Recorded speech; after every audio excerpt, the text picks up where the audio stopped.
Good morning বন্ধুরা, সকালবেলা চার বিস্কুট দিয়ে শুরু করলাম আজকের ভিডিও। কেমন আছো বন্ধুরা? আশা করি সবাই ভালো আছো, আমরা অনেক ভালো আছি। এখন বাজে 12টা। এখন আমি দুপুরের ভাত বসিয়ে দিয়েছি।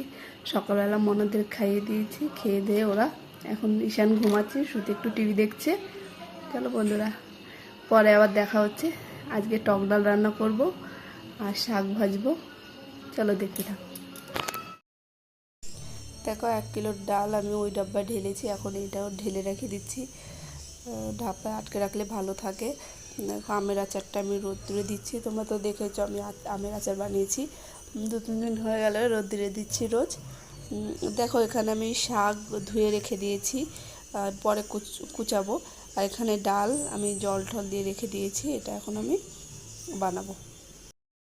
দেখো বন্ধুরা, ভাতও আছে এখানে, শাক ভাজা ডাল, এটা আজকে আমাদের দুপুরের খাবার।